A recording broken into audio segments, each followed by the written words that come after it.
Kau ada di sini Tuhan. Bagaimana aku bisa menjelaskan dan menggambarkan Kau sungguh ada di sini.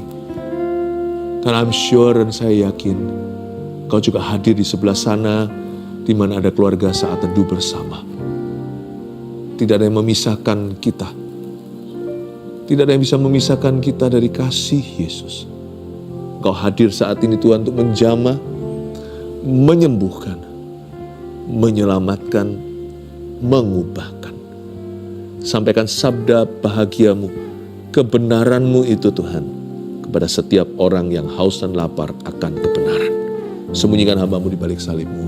Dalam nama Yesus Kristus Tuhan. Haleluya. Amin. What a sweet presence hadirat Tuhan yang begitu indah.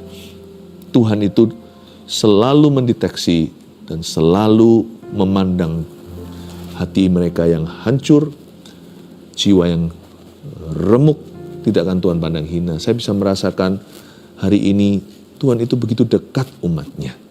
Saya akan segera membagikan firman.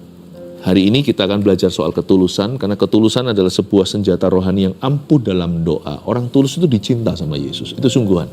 Itu bukan suatu kata-kata klise, tapi itu fakta. Bahwa orang tulus itu dekat sama Tuhan. Karena itu saya berikan judul begini, seruan orang tulus didengarkan Tuhan. Ini janji Tuhan betul buat orang-orang yang berdoa dalam ketulusan, bahwa Tuhan mendengar suaranya. Tapi orang fasik Tuhan tutup telinga. Mazmur 26 ayat 1 sampai 12, saya baca ayat per ayat dan saya jelaskan kepada keluarga saat teduh bersama. Dari Daud, berilah keadilan kepadaku ya Tuhan, sebab aku telah hidup dalam ketulusan. Kepada Tuhan aku percaya dengan tidak ragu-ragu. Ujilah aku ya Tuhan, cobalah aku, selidikilah batinku dan hatiku. Sebab mataku tertuju pada kasih setiamu dan aku hidup dalam kebenaranmu. Berhenti dulu sampai ayat 3, saya jelaskan ayat per ayat. Mazmur ini ditulis oleh Daud. Daud itu seorang pendoa. Daud itu seorang yang tulus. Sampai-sampai Alkitab memberi dia gelar, Tuhan sih yang berkata, dia adalah seorang yang berkenan di hatiku. Bahasa Inggrisnya, a man after God's own heart. Seorang manusia yang mengejar hatinya Allah. Daud itu sebenarnya bermula polos karena dia itu anak bungsu dari banyak kakak-kakaknya, papanya udah tua, dia diabaikan alias dilupakan ketika ada tawaran pengurapan. Dia berada di halaman belakang, gembalakan mbek-mbeknya, papanya yang hanya beberapa ekor itu. Tapi Tuhan sangat-sangat memandang hati anak muda ini. Makanya itu Daud tahu sekali tentang keintiman dengan Tuhan. Hati dia penuh dengan ketulusan. Sampai nanti dia jadi raja, dia juga pernah salah. Tetapi ketulusan tidak pernah meninggalkan dia. Waktu dia bertobat itu, wah, pertobatannya begitu ngilu. Soal Batsheba, dia betul-betul merendahkan hati dan berkata, kau boleh ambil apapun, jangan ambil rohmu daripada aku siap untuk dihukum. Ini orang tidak pakai tading aling-aling, orang ini tidak pakai kedok sama Tuhan. Sekalipun waktu dia salah pun, pertobatannya sungguh-sungguh, meskipun dia harus menanggung hukuman yang berat dari Tuhan. Konsekuensi atau disiplin Tuhan itu memang ada, tetapi Tuhan tidak pernah mencabut kasih dari orang yang tulus hati. Dari Daud, nah sekarang ini penulisnya kita tahu, kita lihat seruan pertama dia, berilah keadilan kepadaku ya Tuhan. Saya nggak tahu Daud lagi alami apa, tapi dia seolah-olah menuntut keadilan dari Tuhan.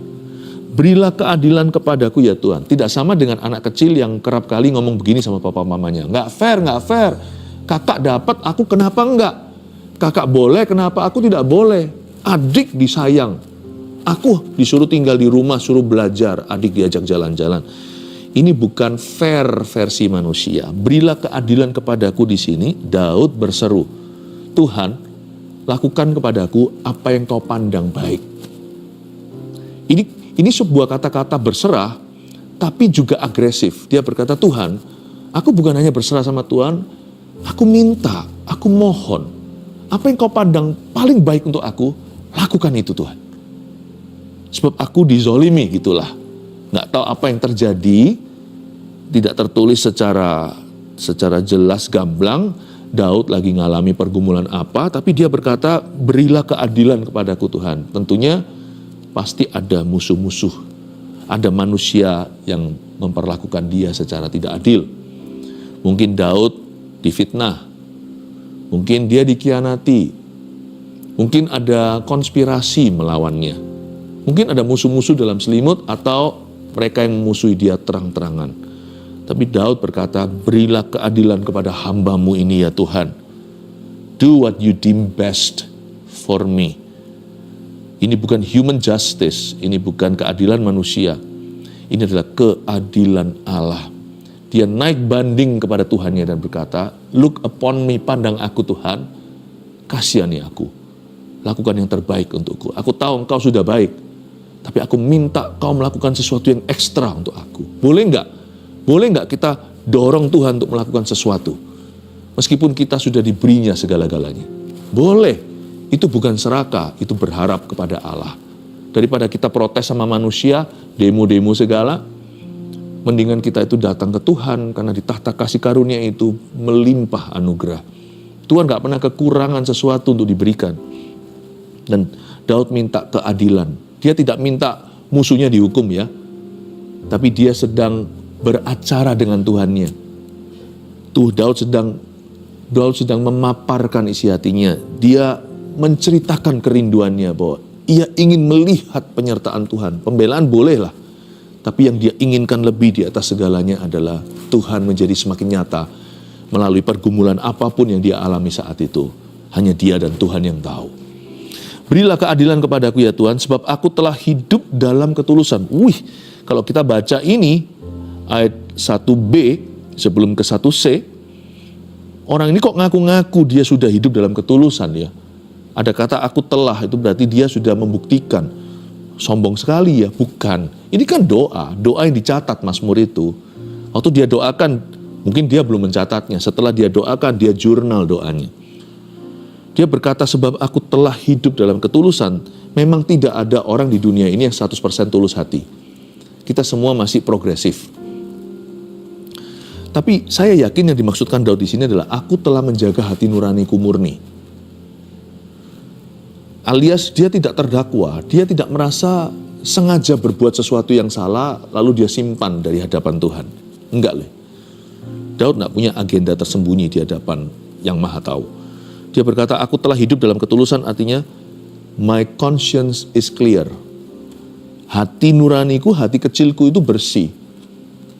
Aku kalau ngaca hari ini bercermin, aku tidak malu sama diri sendiri. Bukan berarti aku sudah sempurna atau 100% tulus hati, tapi tidak ada sesuatu kesalahan yang kusadari.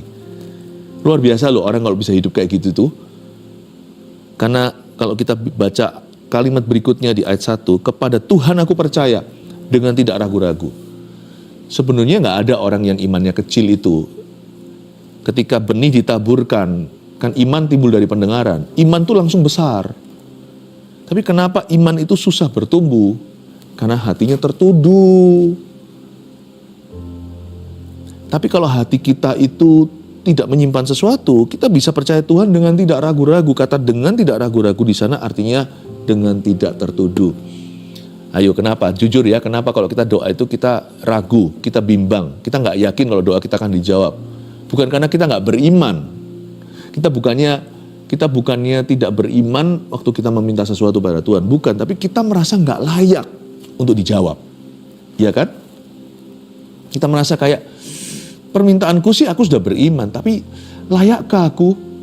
Kenapa orang bertanya, layakkah saya? Karena hatinya terdakwa. Ada sesuatu yang menuduhnya.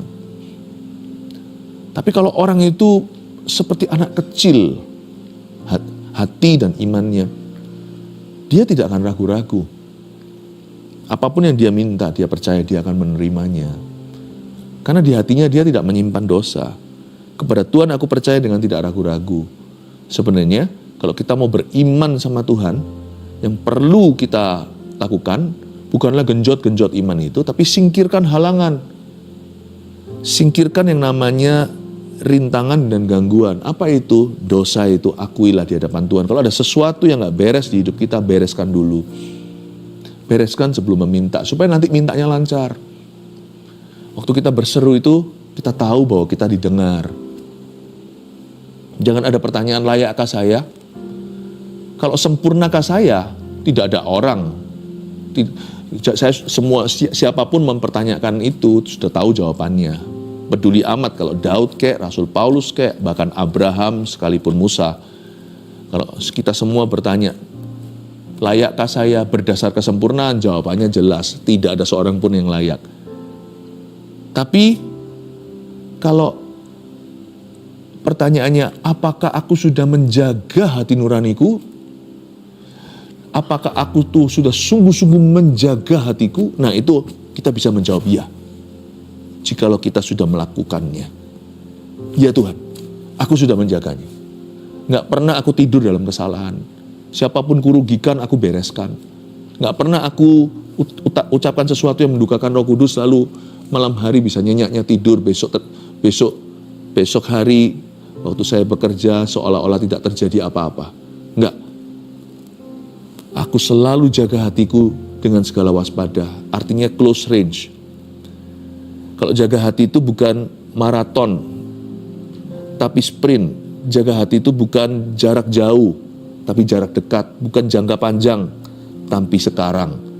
Kalau ada sesuatu nggak beres, kita nggak berkata, gampang nanti aja, toh Tuhan memahaminya. Enggak, kita selesaikan. Nggak ada orang sempurna, tapi ada orang yang menjaga hatinya. Nah, Daud itu orang yang begitu. Dia berkata, aku percaya kepadamu dengan tidak ragu-ragu, karena hatiku tidak tertuduh. Sekarang di ayat 2 dia jelaskan gimana caranya dia jaga hati seperti itu. Bagaimana Daud mawas diri. Bagaimana dia izinkan Roh Kudus introspeksi dirinya. Lihat ayat 2 ya. Ini kerap kali kita nyanyikan dalam lagu-lagu Kristen, lagu-lagu pujian. Bahkan ayat ini tidak asing di telinga banyak anak Tuhan. Ujilah aku ya Tuhan, dan cobalah aku. Selidikilah batinku dan hatiku. Pertama-tama ada kata ujilah, lalu berikutnya kata cobalah. Bedanya ujian dan pencobaan itu apa? Saya waktu merenungkan ayat ini, cara hati kita itu terus dimurnikan adalah lewat ujian, dan kadang-kadang Tuhan izinkan pencobaan. Tuhan tidak akan mencobaimu, Tuhan boleh menguji imanmu, tapi Tuhan tidak akan mencobai Anda. Karena ujian itu adalah sesuatu yang sah. Misalnya, kalau kita sekolah kelas berapa, selalu ujungnya ada ulangan, ya kan? Ada national test, ada yang namanya ujian nasional. Ada paper, kalau orang udah kuliah, ada tesisnya, ada skripsi. Ujilah itu artinya ujian yang sah. Inilah yang disebut dengan ujian guru atau ujian sekolah. Itu perlu untuk kelulusan. Kita nggak usah takuti, bukan sesuatu yang perlu ditakutkan. Kalau kita sudah belajar dan mempersiapkan diri, ujian kita pasti lulus. Cum laude atau tidak, apakah kita lulus dengan predikat atau tidak. Kalau kita sungguh-sungguh mempersiapkan diri, nggak bisa ya berani les, ya nggak bisa berani tanya, pasti semua kita lulus. Ujian yang dari Tuhan itu meluluskan, bukan untuk menggagalkan. Tuhan bukan guru yang angker, karena Tuhan bahkan memberi kita les privat. Namanya Allah Roh Kudus, penghibur penolong kita.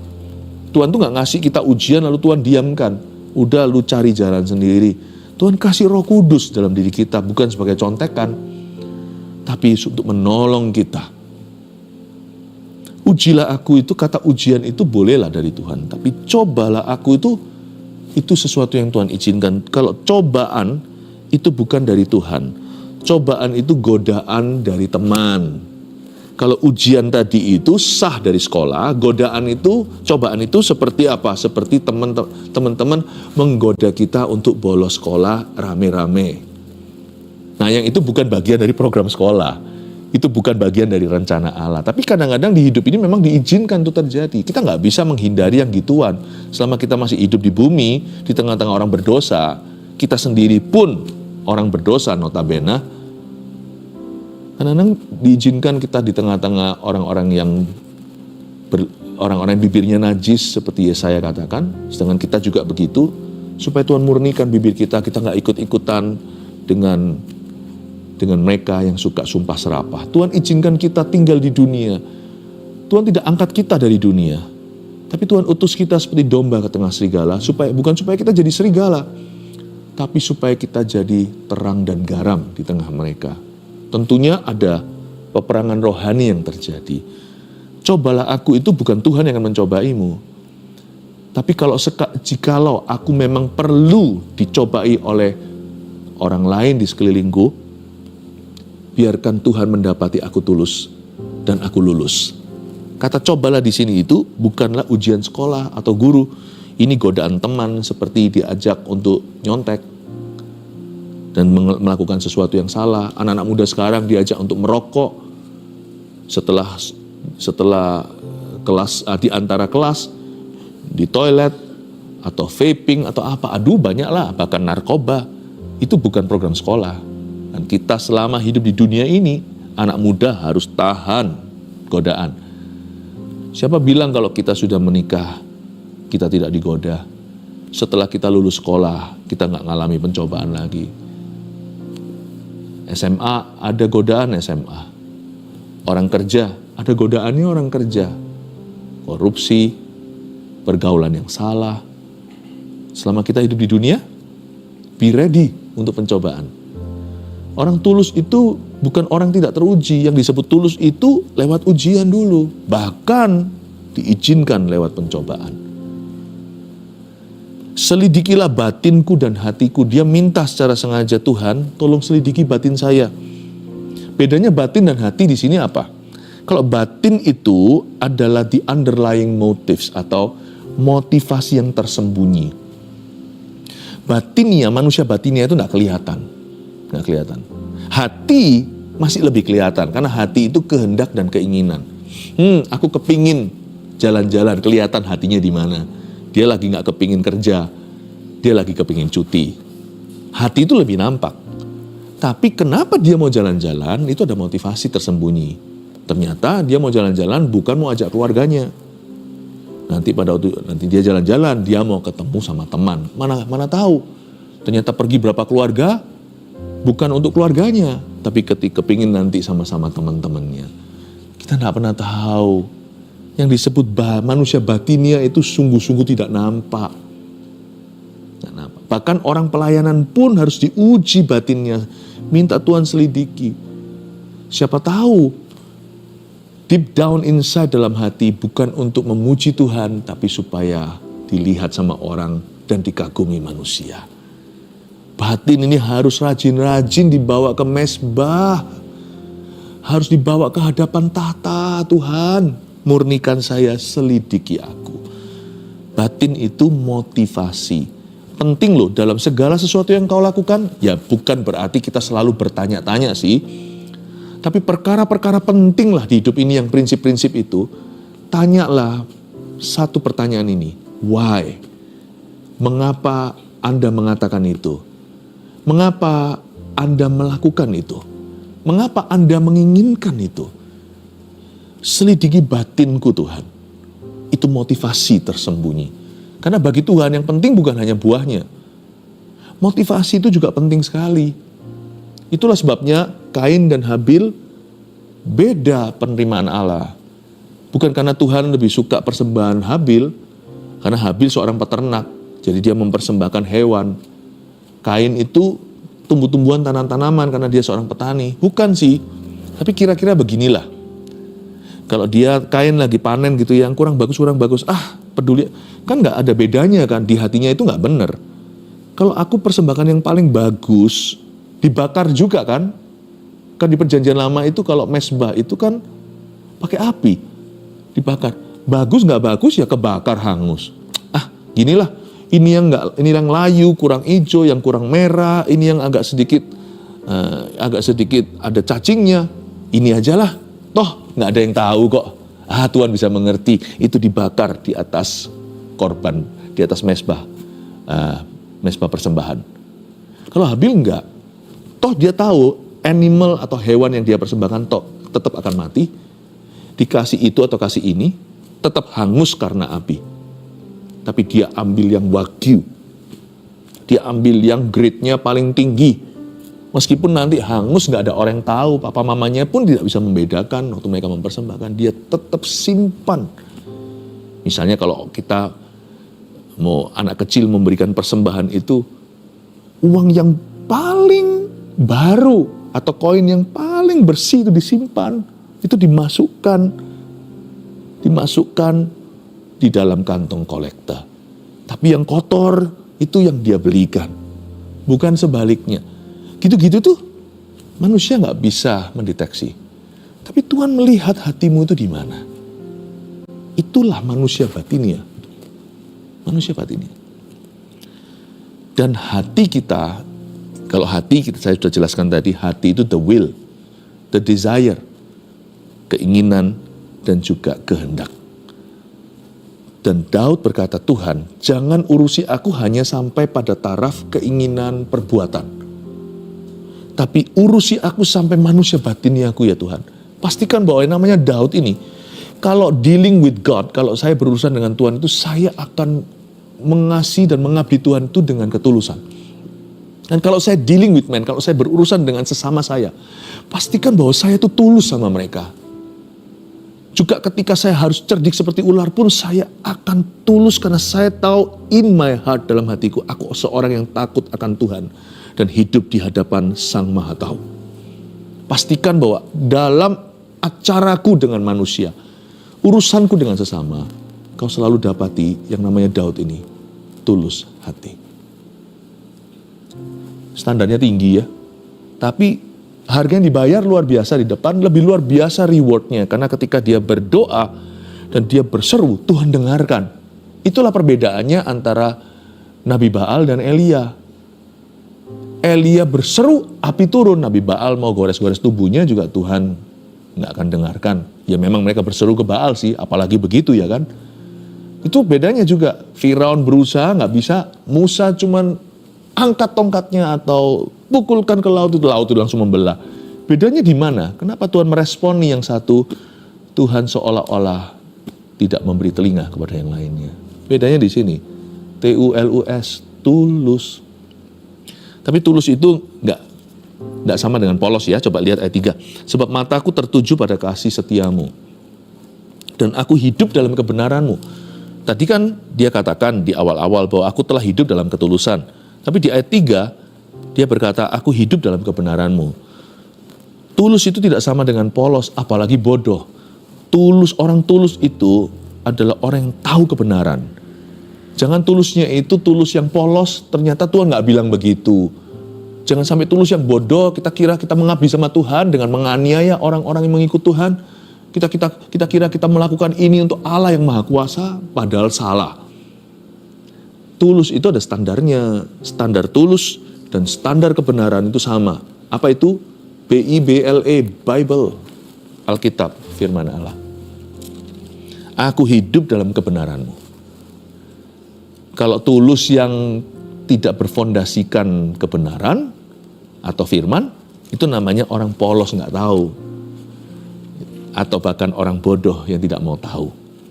Ayat 4, aku tidak duduk dengan penipu, dan dengan orang munafik, aku tidak bergaul. Aku benci kepada perkumpulan orang yang berbuat jahat. Dan dengan orang fasik, aku tidak duduk. Aku membasuh tanganku tanda tak bersalah, lalu berjalan mengelilingi mezbah ya Tuhan. Kalau kita baca ayat 4-6, kedengaran seperti self-righteousness ya, atau merasa benar itu, atau sok suci. Enggak sih, ini doa jangan lupa. Kalau dia ucapkan ini kepada orang lain, nah itu sok suci. Tapi dia ucapkan ke Tuhan, dia catat, dan catatannya hari ini, notulen doanya dia itu, atau jurnal doanya menjadi berkat buat kita, anak-anak Tuhan di perjanjian baru. Ayat 4-6 sebenarnya, Daud hanya semata-mata memberitahu kepada Tuhan yang Maha Tahu, dia mencetuskan bahwa Tuhan, aku ini jaga hidup. Bukan supaya dia menjual jasa, sepatutnya kita mengabdi pada Allah. Tapi Daud memberikan, dia itu memijakkan kakinya pada standar kebenaran. Daud itu seolah-olah pasang kuda-kuda doa. He was simply stating his innocence. Dia sekedar mencetuskan, menekankan bahwa dia telah berusaha hidup benar. Setahu-tahunya dia, sepengetahuan dia sudah melakukan semua yang firman Allah katakan. Simply stating his innocence. dengan tujuan agar doanya berikutnya, kalimat berikutnya nanti waktu kita lihat ayat 7, dia punya kuasa berseru. Makanya itu di ayat 6 dia mulai pemanasan. Aku membasuh tanganku tanda tak bersalah. Itu bukan berarti orang mengaku tidak berdosa, tapi dia berkata, tanganku ini loh, gak pernah sengaja menjerumuskan. Lalu dia berjalan mengelilingi mezbah Tuhan. Lihat itu, dengan dia berjalan mengelilingi mezbah, itu adalah sikap hampir-hampir berdoa. Dia siapkan bahan mentahnya seperti master chef yang mau masak. Garamnya, bawangnya, berambangnya di sana, bumbunya, soy sauce-nya. Dia sudah beritahu bahwa hanya satu bumbuku, tulus bahwa aku telah hidup dalam kebenaran. Tanganku tidak ada darah. Ayat 7, sambil memperdengarkan nyanyian syukur dengan nyaring dan menceritakan segala perbuatanmu yang ajaib. Garis bawahi kata nyanyian syukur. Orang tulus itu juga bisa marah loh. Sadar nggak? Banyak orang tulus, orang yang bermula tulus, lalu dia kecewa. Dikecewakan manusia biasanya, lalu dia juga kecewa sama Tuhan. Mungkin nggak dikecewakan orang, tapi dikecewakan kehidupan. Tulus plus kecewa, apalagi marah, itu sama dengan anak-anak Tuhan yang kepahitan. Anda jangan kaget ya, banyak orang yang hari ini hidup dalam kepahitan dan sangat negatif, itu bermula tulus hati. Tapi tulusnya itu tanpa fondasi firman. Tulus itu hanya orang yang berpikiran positif, lalu habis itu seperti seolah-olah mimpi buruk. Realita faktanya beda. Lalu dia setelah tiba-tiba berubah 180 derajat dari orang yang tulus jadi orang yang negatif. Luar biasa sama kehidupan, sama siapapun juga. Dengan siapa dia punya trauma, misalnya orang Kristen. Mungkin ada orang yang trauma dengan hamba Tuhan. Lalu pukul rata semua orang sama, atau gereja, atau bahkan sama laki-laki, perempuan tidak sedikit yang akhirnya menjadi lesbian. Jadi apa? Komplikasinya macam-macam sih, nggak bisa kita telusuri yang ini pasti itu. Tapi macam-macam complication-nya terjadi. Nggak bisa, kita nggak boleh lari. Tulus plus kecewa, nggak bagus. Parfum dikasih ikan mati yang busuk, jadi baunya nggak enak. Tulus itu harus dijaga. Tulus tidak boleh ketambahan kecewa, sekalipun kita boleh dikecewakan orang. Janganlah memilih jalur kekecewaan, sekalipun kita bisa disalahi orang. Janganlah kepahitan. Ya kita belajar lain kali lebih pintar supaya kita nggak ditipu, supaya kita bisa membeda-bedakan roh. Tapi janganlah pukul rata menjadi teori dan doktrin hidupmu yang bukan dari Roh Kudus. Tulus dan kecewa, tulus dan marah. Jadi orang yang kepahitan. Makanya itu untuk menjaga hati kita tidak pernah kecewa dan kepahitan. Ayat 7 Daud mendemonstrasikan sambil memperdengarkan nyanyian syukur. Syukur itu detox yang luar biasa. Semua toksik pergi. Orang tulus bisa tetap kuat, tetap positif, tetap optimis. Orang tulus bisa tetap percaya sekalipun berkali-kali dia melihat contoh dan teladan yang salah. Itu hanya kalau dia bisa bersyukur dalam segala keadaan. Sambil memperdengarkan nyanyian syukur. Tulus itu bisa long time. Tulus itu bisa awet. Bisa awet lama. Biasanya orang yang tulus itu penuh sukacita. Damainya tidak terganggu. Yang gituan ya, juga awet muda kayaknya. Tulus harus dijaga dengan nyanyian syukur. Sekarang kita lihat bagaimana dia berseru pada Tuhan. Ayat 8, Tuhan aku cinta pada rumah kediaman-Mu dan pada tempat kemuliaan-Mu bersemayam. Itu seruan cintanya kepada Tuhan. Langsung terdengar. Saya buktikan ya, terdengar. Nanti ayat terakhirnya dia plong langsung. Doanya nggak panjang. Doanya dia itu sebenarnya cuma dimulai dari ayat 8 boleh dikatakan. Ayat 9, janganlah mencabut nyawaku bersama-sama orang berdosa atau hidupku bersama-sama yang orang penumpang darah, yang pada tangannya melekat perbuatan mesum dan yang tangan kanannya menerima suapan. Ini bukan sok benar, sekali lagi ini seruan pembelaan Tuhan. Please lihat, please pandang aku, bedakan aku dengan orang-orang yang salah ya Tuhan. Aku tidak menuntut mereka, aku tidak sok suci, cuman aku tahu Engkau yang adil bisa membedakan. Itu suara pembelaan. Dia minta agar hidupnya dibedakan. Ayat 11, tapi aku ini hidup dalam ketulusan. Bebaskanlah aku dan kasihanilah aku. Itu kan minta penyertaan, itu suara penyertaan. Lihat ayat 12, kakiku berdiri di tanah yang rata. Aku mau memuji Tuhan dalam jemaah. Kok bisa ayat 12 selesai langsung doanya. Kakiku berdiri di tanah yang rata dan selesai. Plong dia.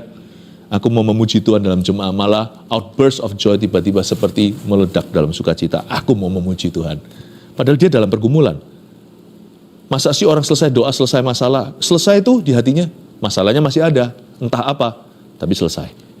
Orang tulus itu nggak perlu panjang-panjang. Bukan waktunya jam doanya. Kalau saya jamnya jam doa saya panjang, itu karena saya haus lapar, karena saya rindu. Itu keintiman. Bukan permintaannya itu panjang. Enggak, seruannya sebentar didengar. Yang panjang itu persekutuannya dengan Tuhan. 3 poin ini lalu kita selesai ya. Kita berdoa sama-sama.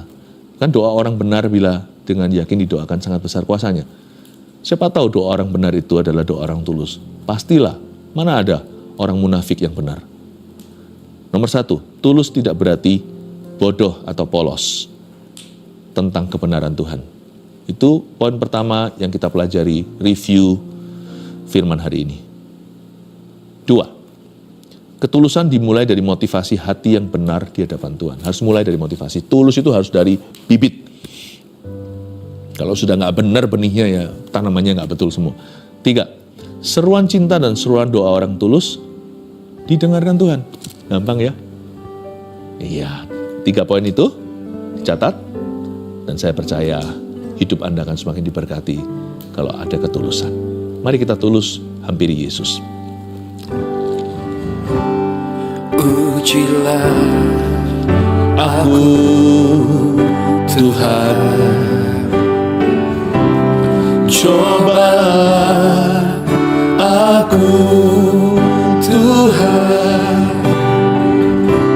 selidiki batinku dan hatiku, mataku tertuju padamu. Aku cinta padamu Tuhan, aku rindu hadirat-Mu Tuhan. Aku ingin selalu dekat padamu, menikmati kehadiran-Mu. Ku nyanyi hosana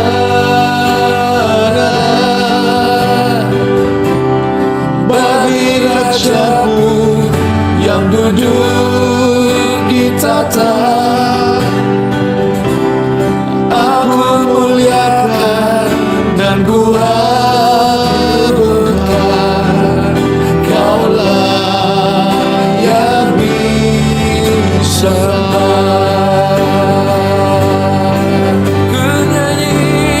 Ku nyanyi hosana bagi Rajaku yang duduk di tata. Aku muliakan dan ku agungkan, Kaulah yang bisa. Kita akan nyanyikan lagu ini lagi. Tapi saya minta kalau ada tuduhan di hati Anda, kalau Roh Kudus insyafkan sesuatu, akui. Ambil waktu saat teduh pribadi di tengah-tengah saat teduh bersama. Bilang begini, Tuhan, aku akui bahwa hal ini salah di hidupku. Entah itu pikiran, perkataan, atau perbuatan, akui di hadapan Tuhan. Dan waktu Anda mengakui, kalau memperoleh hikmat, Anda harus berbuat apa setelah pengakuan. Lalu Anda mungkin perlu minta maaf kepada seseorang, perlu mengembalikan sesuatu, atau perlu melakukan sesuatu, atau tidak melakukan sesuatu yang Anda rencanakan, karena itu salah di depan Tuhan. Tuhan akan memberimu hikmat praktisnya. Taati dan lakukan firman, jangan jadi pendengar saja. Musik saja mainkan dengan lembut dulu, akui dulu, lalu saya sambut semuanya, saya jemput. Kita maju bersama-sama lewat pujian ini, hampiri tahta kasih karunia. Mujizat akan terjadi. That's right. Doa.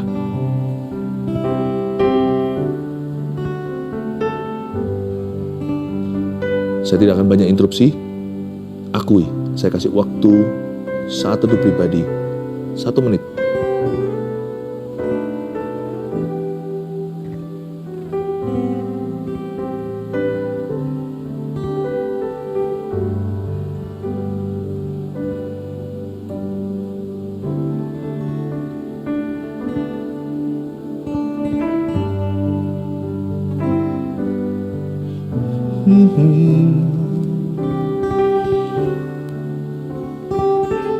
You are here, Lord. Kau ada di sini, Tuhan. Mendengarkan doa orang-orang yang bertobat. Bertobat dari kesalahannya.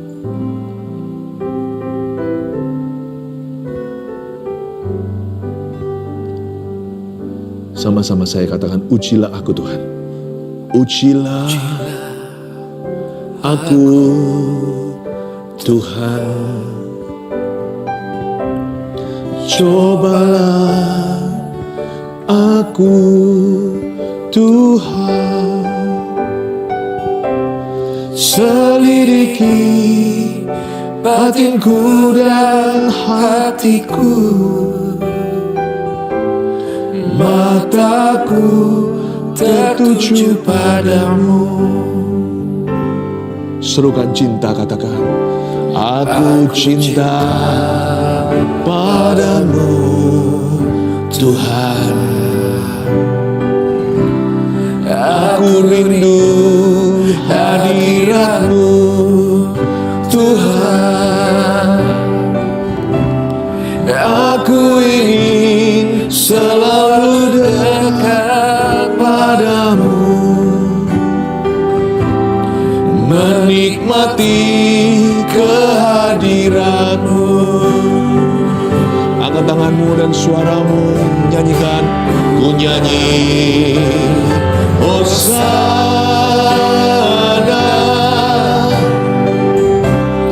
bagi Rajaku yang duduk di tahta. Aku muliakan dan ku agungkan. Kaulah yang disembah, Kau layak disembah. Kaulah yang disembah. Kaulah yang disembah. Ramaya syarala mumarala ramaya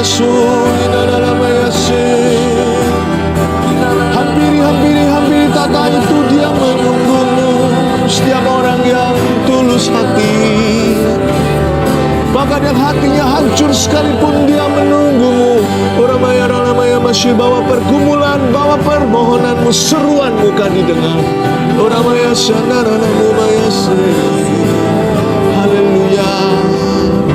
Ulurkan tangan, kita doakan tuh di live chat maupun di komentar yang sudah mencatat, menuliskan permohonan doanya. Dalam nama Yesus, jamah Tuhan, orang itu hamba berdoa.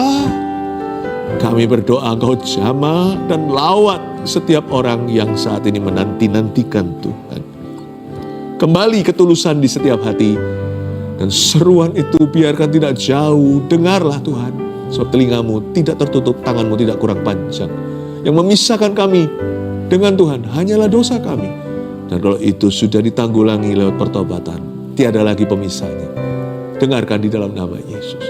Saya merasakan ada satu orang yang anaknya epilepsi. Ada selalu berkata, anakku ini baik loh, tapi dia selalu kejang-kejang. Saya berkata di dalam nama Yesus, epilepsi itu tidak akan pernah kambuh, dia sembuh detik ini juga. In the name of Jesus. Anak Anda umur 12. Masih dari waktu ke waktu kejang, umur ini selesai. Seperti Yesus di bait suci. Ada satu momen, ada satu milestone, ada satu titik perubahan. Disinilah di umur 12 ini, ulang tahun ini, dia sembuh sama sekali dalam nama Yesus. Terima kasih Roh Kudus, terpujilah namamu. Oh haleluya. Haleluya. Ada benjolan pada leher kiri sebelah bawah sini, dan itu keras dan sakit. Di dalam nama Yesus benjolan itu hilang, dan itu sesuatu yang ganas. Aku patahkan dalam nama Yesus, tidak kembali. Lenyap detik ini. In Jesus name. Terima kasih Roh Kudus, Engkau dengarkan. Bapak, terima kasih Engkau pakai ya Tuhan Yesus live chat, dan semua orang yang mencatat di sini ya Tuhan Yesus, di komentar pula. Hamba berdoa jawaban doa yang ajaib, melebihi dan melampaui hikmat marifat. In Jesus name. Haleluya. Mari kita angkat tangan kita. Ku nyanyi Hosana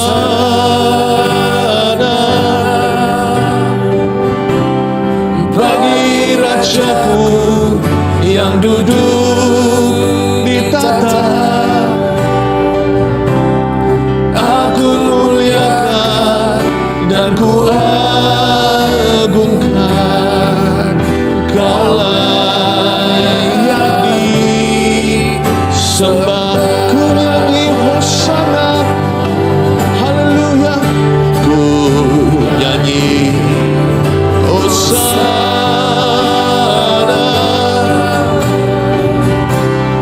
bagi Rajaku yang duduk di tahta. Aku muliakan dan ku agungkan, Kau layak disembah, Kau layak disembah, Kau layak disembah. Yesus layak, Kau layak disembah. Mari kita angkat tangan kita. Terimalah berkat dari Allah Bapa, Putra, dan Roh Kudus dalam ketulusan yang menjagamu, kebajikan, kemurahan mengikutimu. Dalam nama Yesus. Amin. Shalom sobat Tuhan. Mana dengan firman Tuhan yang disampaikan oleh hambanya Pastor Firi Mantoba. Semua pasti diberkati, amin. Saya percaya saudara-saudari pasti diberkati. Haleluya, haleluya. Kiranya saudara sehat selalu dan panjang umur. Amin. Oke, God bless you. Bye-bye.